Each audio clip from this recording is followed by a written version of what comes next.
لقد أنزلنا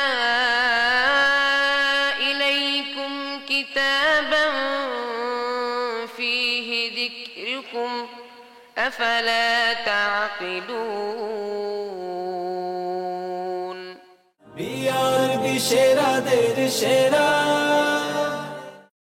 মঞ্চে তেলাওয়াত করবে বাগেরহাটের বন্ধু লবিব আদনান।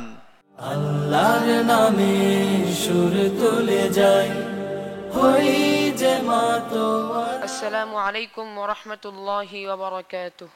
وعليكم السلام ورحمة الله وبركاته. أعوذ بالله من الشيطان الرجيم. بسم الله الرحمن الرحيم. لقد أنزلنا إليكم كتابا فيه ذكركم أفلا تعقلون. أعوذ بالله من الشيطان الرجيم. بسم الله الرحمن الرحيم. لقد أنزلنا إليكم كتابا فيه ذكركم أفلا تعقلون. وكم قصمنا من قرية আবার শুরু থেকে আবার لقد أنزلنا إليكم كتابا فيه ذكركم فيه ذكرنا فيه ذكركم. لقد أنزلنا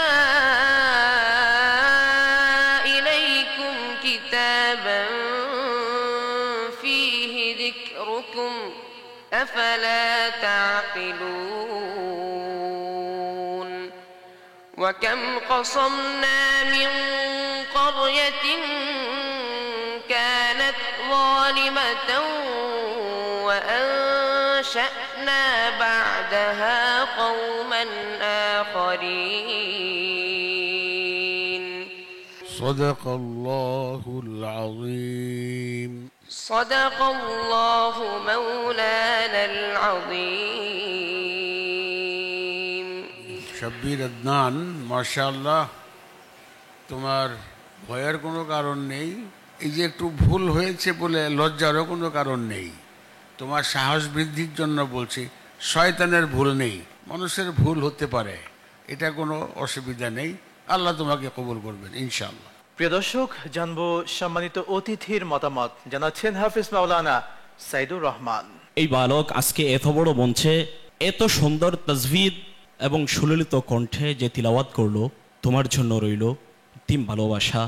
সামনে এগিয়ে যাও, আল্লাহ তাআলা তোমার মঙ্গল করুন। সম্মানিত পরিচালক শেখ এইচ.এম. বরকতুল্লাহ, আমি তোমার জন্য দোয়া করছি, আল্লাহ যেন তোমাকে সামনে এগিয়ে নিয়ে যায় সেই প্রত্যাশা করছি। তোমার জন্য অনেক অনেক দোয়া, এগিয়ে যাও ইনশাআল্লাহ।